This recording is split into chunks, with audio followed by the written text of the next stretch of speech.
A little update on my kitchen build. I'm going to start with this window here. Now, these sashes are the original windows to the 100-plus-year-old house, and the sashes are still in pretty good shape, so I thought I'd save them. But the thing is, they were covered with a jillion coats of paint, so I thought, well, I'm going to go ahead and strip off the paint, and using my non-toxic paint stripper, and oh boy, is that a slow process. I got this one done and it's reinstalled, and this one I'm just picking away at it. It's probably going to take me a few more days before I get it finally done. I got this stuff sitting here with some rags soaking away at the paint on, well, this is a project that I'm almost done with it, but this is a project I will never do again. Seeing this, I'm almost done, so I'm going to see it through, but Jesus Christ, this is such a pain in the ass. Anyway, when I flip the thing over, this is how it's supposed to go, and where are we?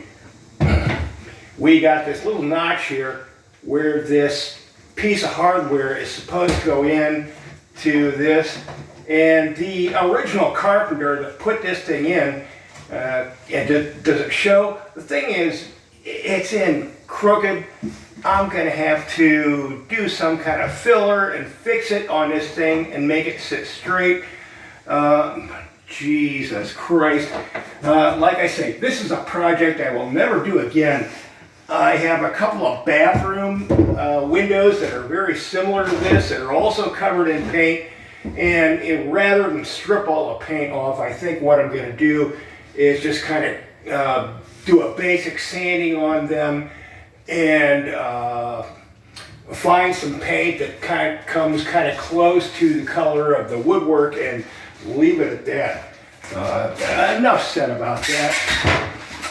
Let's move on, and moving on, we have my little, this is the last cabinet I have to build in the kitchen, and this last cabinet is going to be open shelving, and something I've been having a problem with on this open shelving, I think I did a video on this complaining about it a few days ago, is, well, the wood was all painted already. Everything here is stuff salvaged from within the house. And, well, the stuff was painted red. And after 3 coats of white paint on it, I'm still seeing that red paint bleeding through. So I'm not going to install those pieces until I can get them covered in... till I make that red go away.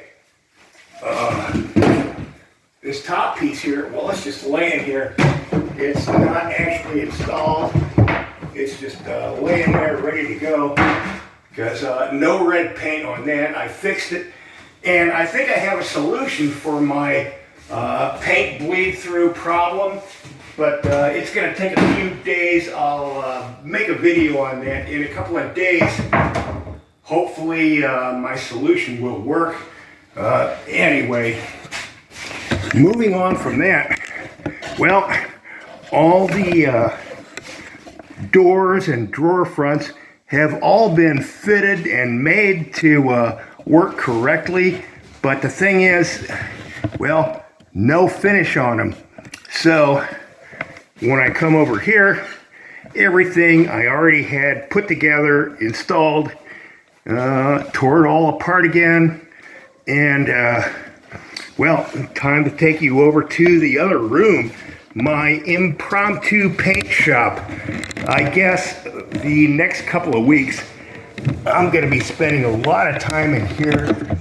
Can I set this up? There we are. Here's our bucket, and with our bucket, what we're going to do is for the most part in the past, what I've been doing is taking a brush and applying polyurethane. Well, I'm looking for a slightly better method, So I'm going to use my spray gun. And I got it set up with about 45 pounds of pressure. So, and I acknowledge I'm no painter here. You painter people, if you have tips for me, I'm certainly willing to listen. So what I'm doing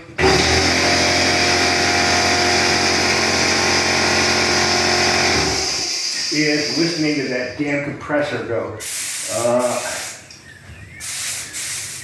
And since I turned it off, I'm going to lose pressure fast. So what I'm doing is making a point of getting paint into all the edges first, and then a quick coat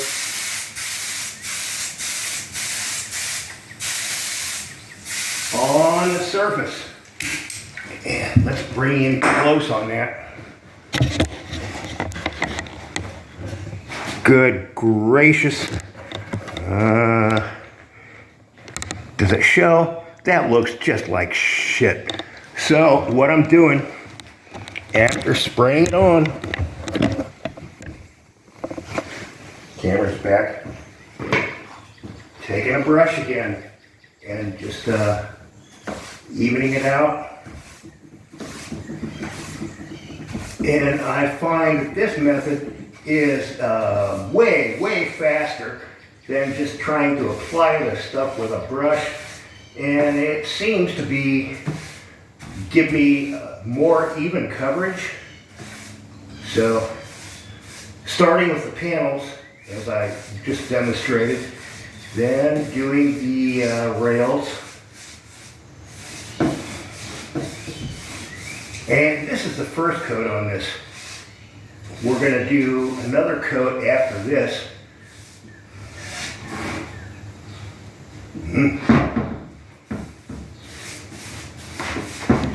And something I've been doing between, well, we'll get to that in a minute. So, and spraying that stuff through the gun, what I did is I took the polyurethane and I thinned it. I got about 4 parts polyurethane to 1 part paint thinner. I don't know if that's correct or not. Like I say, I'm no painter. I'm just kind of guessing at all this stuff. So, anyway, sprayed this stuff on, and there's what it kind of looks like having sprayed it on. And what I still have is little spots like this that need putty.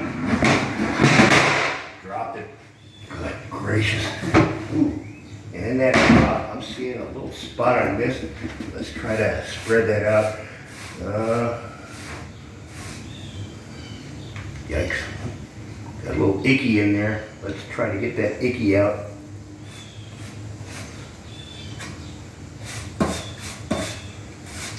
There we go.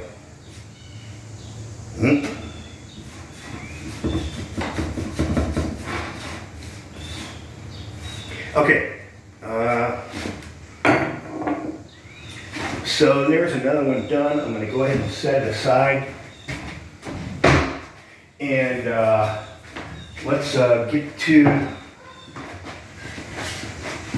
All right. Here's let's find a better example. Is there a better example? Here we go.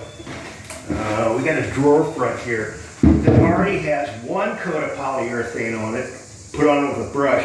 And after I put the polyurethane on, the first coat of polyurethane, I went ahead and puttied any little imperfections, holes, something I did not want to do before the first coat.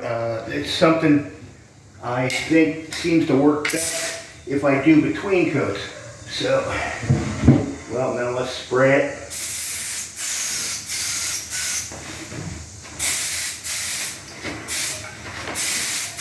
And again, boy, is that, that bubbliness. What am I doing wrong?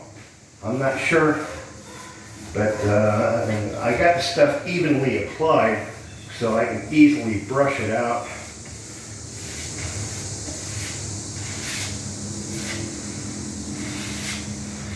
And well, I guess for the next couple of weeks, this is how I'm going to be spending my time, because well, as I showed you, there are numerous drawer fronts and doors that I haven't even stained yet.